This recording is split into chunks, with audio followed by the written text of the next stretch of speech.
Expansión económica de los Estados Unidos y el subdesarrollo y dependencia económica latinoamericana. Expansión económica estadounidense. ¿Qué factores ayudaron a esta expansión? Durante la guerra, los Estados Unidos habían otorgado créditos multimillonarios a los países aliados, que después extendieron a los países vencidos en el conflicto. Estos créditos convirtieron a los Estados Unidos en el mayor acreedor del mundo. Toda Europa les debía dinero.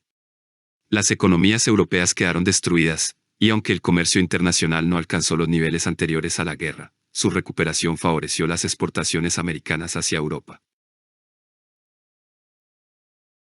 La producción en serie permitió abaratar los costos de la mano de obra y obtener una mayor productividad, más producción en menor tiempo por igual salario. El requerimiento de grandes inversiones de capital inicial acentuó el proceso de concentración de los capitales y la formación de grandes cadenas. ¿Cuál fue la base de la gran expansión económica de la década del 20? A la Ford, que desde 1907, y la General Motors, que fabricaba el Chevrolet. La expansión de la industria automotriz arrastró el desarrollo de otras actividades industriales, las industrias de neumáticos y de acero, por ejemplo. El crecimiento del número de automóviles obligó a los gobiernos a construir rutas que unieran a las principales ciudades. Estas obras, a su vez, impulsaron la industria de la construcción. La radio se convirtió en un artículo de consumo masivo. Junto con la radio, apareció la publicidad. Esta nueva técnica de propaganda multiplicó aún más las ventas de todo tipo de producto. En el caso de los automóviles, la publicidad generó entre los automovilistas el deseo de cambiar de modelo. El aumento del consumo permitió el surgimiento de un nuevo sistema de distribución de alimentos, las grandes tiendas, precursoras del supermercado, en las que se podía comprar todo tipo de alimentos.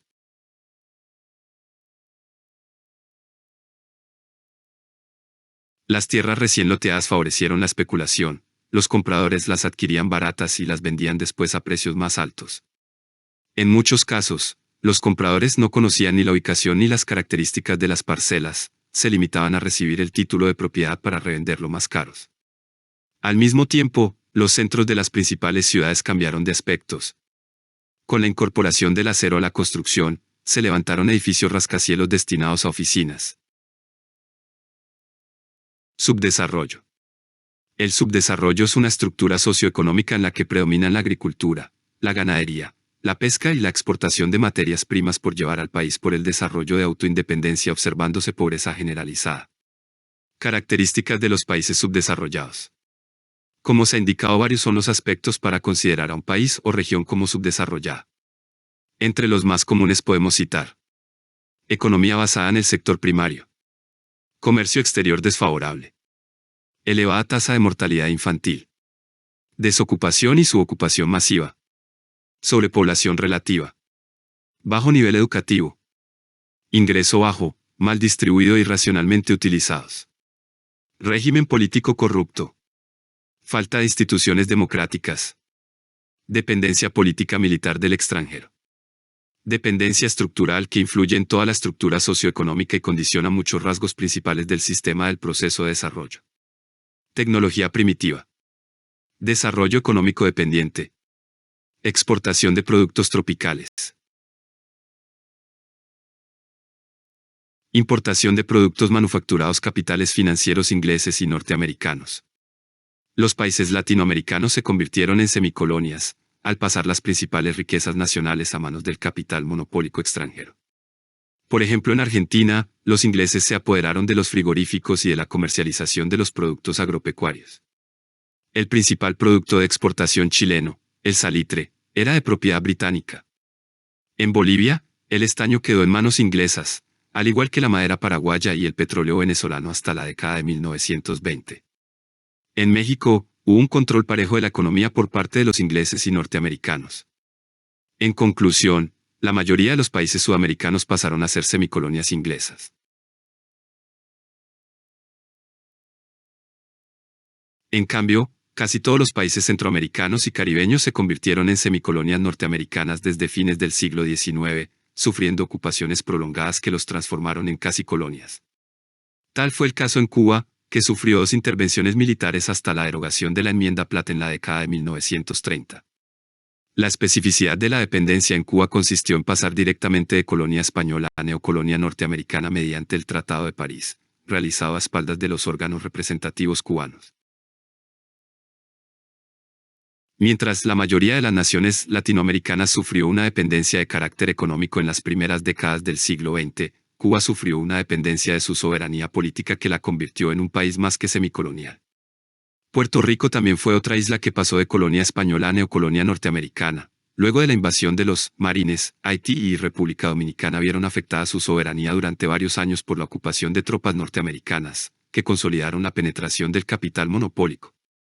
La dependencia colonial fue tan manifiesta que las aduanas y los cuerpos de seguridad de ambos países pasaron a ser administrados y dirigidos por Estados Unidos. La ocupación de Nicaragua fue más prolongada que las anteriores, de 1909 a 1933, tuvo también claros objetivos de dominio territorial, pues Estados Unidos, no satisfecho con el Canal de Panamá, pretendió consolidar su monopolio del transporte marítimo mediante la construcción de otro canal por los lagos de Nicaragua. Panamá fue afectado por un tipo especial de dependencia, expresado en un enclave colonial en una parte de su territorio. Esta colonia dentro de un país que recién había accedido a la independencia política marcó el subdesarrollo dependiente para el resto del siglo. Panamá no solo perdió parte de su superficie, sino también su más importante riqueza. Las tarifas del tránsito comercial por el canal estaban controladas por los norteamericanos. Aunque el imperialismo inglés siguió ejerciendo gran influencia en países como la Argentina, Uruguay y Brasil y reteniendo el dominio colonial de Guyana, Jamaica, Granada, Barbados, Trinidad y Tobago y otras islas del Caribe, además de las Islas Malvinas que había conquistado en 1833 y el enclave colonial en Guatemala, llamado Belice. Una de las excepciones que escapó al dominio norteamericano e inglés fue precisamente Guatemala, donde el capitalismo alemán logró controlar la producción y comercialización del café. Los franceses se batieron en general en retirada después de la Primera Guerra Mundial, dejando escasas inversiones en América Latina, México y Argentina. Conservaron sus colonias en las Islas Antillanas y en Guayana, al igual que los holandeses. Si en el siglo XIX la evolución de los términos de intercambio fue favorable para las materias primas, a lo largo del siglo XX el signo comenzó a cambiar, ante el deterioro más acelerado de los precios relativos de algunas materias primas y el encarecimiento de ciertas manufacturas, especialmente bienes de equipo. La mayor demanda de bienes de capital de unas economías en franco crecimiento también influyó en los movimientos relativos de los precios.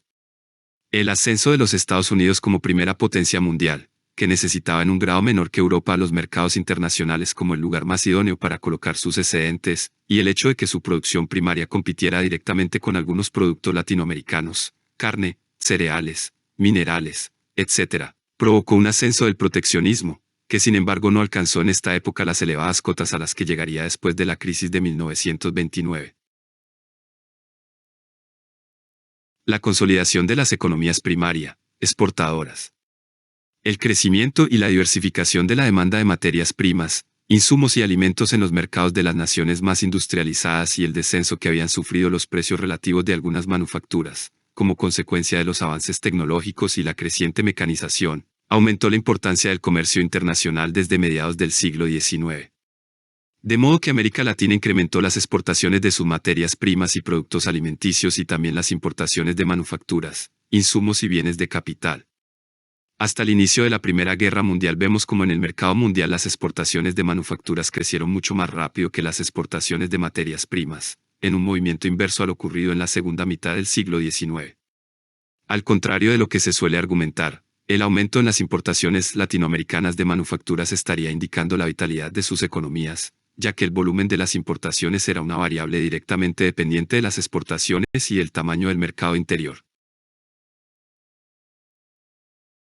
Los productos exportados por las economías latinoamericanas se pueden agrupar en tres grupos bien diferenciados. 1. Productos agrícolas y ganaderos de clima templado, como los cereales, maíz, trigo, la carne ovina y vacuna, lanas y otros derivados del ganado. 2. Productos agrícolas tropicales, producidos generalmente en régimen de plantación, aunque no de forma exclusiva. Entre los más importantes se podrían citar el café, el azúcar, el algodón, el tabaco, el cacao, los plátanos, el caucho y el NQNI 3, metales y minerales, como la plata, el oro y las esmeraldas, en menor medida, el cobre, el estaño, el salitre o el petróleo. La opción por la explotación de un determinado producto se realizaba en función de las ventajas comparativas, tipo y fertilidad del suelo, clima, disponibilidad de mano de obra, yacimientos minerales, proximidad de los centros productores a los puertos exportadores, etc., existentes en cada país. Formación y desarrollo de la dependencia económica latinoamericana. La dependencia económica supone que la producción y la riqueza de algunos países, en este caso latinoamericanos, se condiciona al desarrollo coyuntural de otros países a los cuales queda sometida. Es decir, se establece un modelo económico norte-sur mediante el que solo las economías del norte son las que se benefician. De esta manera, la deuda económica se ha convertido en el eje principal de la dependencia que poco a poco va introduciendo cambios en el Estado para imponer la aplicación de las políticas neoliberales y la transferencia de poder de los organismos públicos a estas instituciones. La dependencia económica consiste en que América Latina no tiene una autonomía con respecto de los países poderosos, como Estados Unidos y la Unión Europea entre otros. Por ejemplo, lo que afecte a cualquier país se refleja en esta región. También depende en el sentido que les vende todos sus productos a dichos países. La dependencia política consiste en que este continente actúa según los dictados de Estados Unidos y la Unión Europea o cualquier país. Carece de un proyecto y una imagen propios, una visión propia de tal forma que va actuando según las circunstancias. Así que te recuerdo, mi nombre es Ángel Luis Pérez Herrera, espero que te haya gustado el vídeo, suscríbete a mi canal y nos vemos en un próximo video.